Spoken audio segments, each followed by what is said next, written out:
చూస్ country delight, live better. ఇప్పుడే country delight యాప్ని download చేసుకోండి.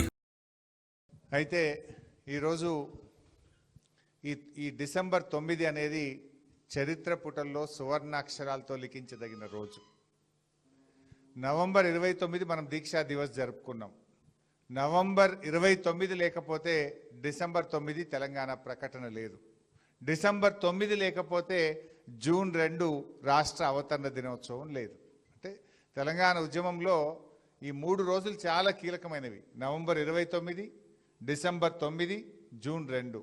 నవంబర్ 29 లేకపోతే డిసెంబర్ 9 లేదు. డిసెంబర్ 9 లేకపోతే రాష్ట్ర అవతరణ దినోత్సవం జూన్ 2 లేదు. కేసీఆర్ గారు నిమ్స్ ఆసుపత్రుల్లో 11 రోజుల ఆమరణ దీక్ష, వేలాది లక్షలాది మంది ప్రజలు ఎంతోమంది వారి దగ్గరకు వచ్చారు. ఆ దీక్ష ఫలితం ఇవాళ డిసెంబర్ 9వ తేదీ ప్రకటన. ఇవాళ కొంతమంది మూర్ఖులు మాట్లాడుతున్నారు కాంగ్రెస్ నాయకులు. కేసీఆర్ దీక్షనే లేకపోతే డిసెంబర్ 9 అర్ధరాత్రి చిదంబరం ప్రకటన వచ్చేదా? దీక్ష చేయకపోతే ఢిల్లీ దిగొచ్చేదా?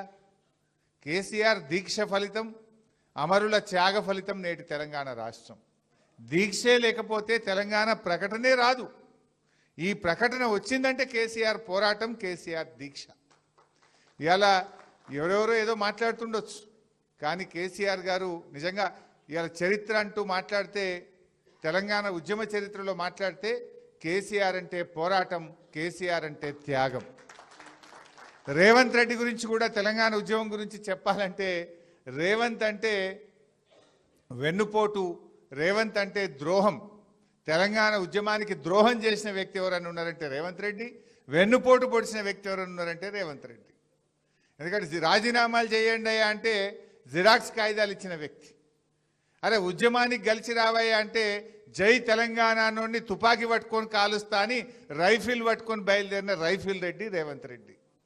అంటే రేవంత్ అంటే ద్రోహం, రేవంత్ అంటే వెన్నుపోటని రాయాలి. తెలంగాణ ఉద్యమ చరిత్ర అంటూ రాస్తే రేవంత్కు ఉన్నటువంటి స్థానం ఒక ద్రోహం, ఒక వెన్నుపోటు. ఇలా ఆయన తెలంగాణ తల్లిని మారుస్తుండు. ఇలా రాష్ట్ర వ్యాప్తంగా తెలంగాణ తల్లిని మార్చి కలెక్టరేట్లలో ఒక రేవంత్ రెడ్డి సృష్టించిన తల్లిని పెడతా ఉన్నాడు. ఇలా తెలంగాణ తల్లి అనేది తెలంగాణ ఉద్యమంలో తెలంగాణ భావోద్వేగాల మధ్య, పోరాటాల మధ్య పుట్టిన తల్లి తెలంగాణ తల్లి. ఆ తెలంగాణ తల్లి అసలైన తెలంగాణ తల్లి. ఆ తల్లిని తెలంగాణ ప్రజలు ఊరూరా వాడవాడ వాళ్ళే సొంతంగా పెట్టుకున్నారు. రాష్ట్రంలో కొన్ని వేలాది తెలంగాణ తల్లి విగ్రహాలు ఉన్నాయి, వేలాది తెలంగాణ తల్లి విగ్రహాలు ఉన్నాయి. అది ప్రజలు పెట్టుకున్న తల్లి, భావోద్వేగాల మధ్య పెట్టిన తల్లి, తెలంగాణ అస్తిత్వానికి ప్రతిరూపం ఆ తెలంగాణ తల్లి. కానీ ఇలా రేవంత్ రెడ్డి ఆ తెలంగాణ తల్లిని మార్చి ఈయన ఒక నకిలీ తల్లిని సృష్టించిండు. ఇలా ఆనాడు ఉద్యమంలో పుట్టిన తెలంగాణ తల్లి దీవెనలతో, ఆశీర్వాదంతోనే ఇవాళ తెలంగాణ రాష్ట్రం ఏర్పడ్డది. కానీ నువ్వు ఆ తల్లిని మార్చే హక్కు ఇవాళ రేవంత్కు లేదు.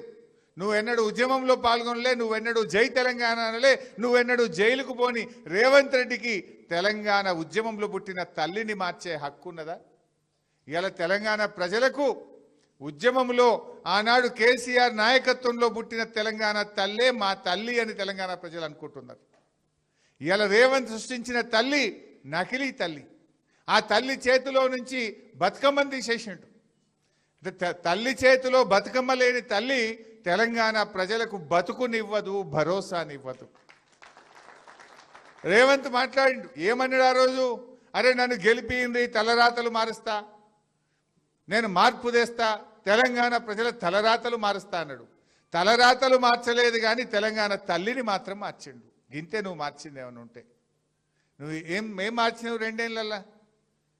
ఇలా ఎరువుల కొరత తెచ్చినావు, విత్తనాల కొరత తెచ్చినావు, ధరలు పెంచినావు, కరెంటు కోతలు తెచ్చినావు, రైతు బంద్ ఎగ్గొట్టినావు, రైతు బీమాకు డబ్బులు కట్టవు, మహిళల్ని ఆగం చేసినావు, మొత్తం రాష్ట్రాన్ని ఆగం చేసిండు.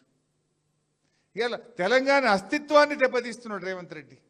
నిజానికి ఇవాళ తెలంగాణ రాష్ట్ర ప్రభుత్వ చిహ్నంలో ఉన్నటువంటి కాకతీయ తోరణం తొలగిస్తా అంటాడు, చార్మినార్ను తొలగిస్తా అంటాడు, తెలంగాణ తల్లిని మార్చేస్తాడు.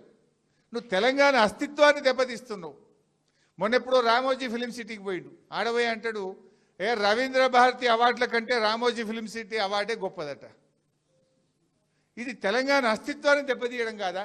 రవీంద్ర భారతిలో ఏ అవార్డులు ఇస్తాం? దాశరథి గారు అవార్డు ఇస్తాం, కాళోజీ గారు అవార్డు ఇస్తాం, గద్దరన్న అవార్డు ఇస్తాం. అంటే తెలంగాణ ఉద్యమ ప్రతిరూపం, తెలంగాణ జాతి గర్వించదగ్గ కాళోజీని చిన్న చేసి మాట్లాడతావు, దాశరథి గారిని చిన్నగా చేసి మాట్లాడతావు, గద్దరన్న అవార్డును చిన్నగా చేసి మాట్లాడి ఫిలిం సిటీ అవార్డే గొప్పగున్నదని మాట్లాడితే రేవంత్ రెడ్డి తెలంగాణ ద్రోహి కాదా? ఇది తెలంగాణ అస్తిత్వాన్ని దెబ్బతీయడం కాదా? తెలంగాణ తరాల మీద భవిష్యత్తును ఇలా దెబ్బతీసే విధంగా వ్యవహరిస్తూ ఉన్నాడు. మరి ఇవన్నీ విషయాల పట్ల కూడా మనం జాగ్రత్తగా ఉండాలి.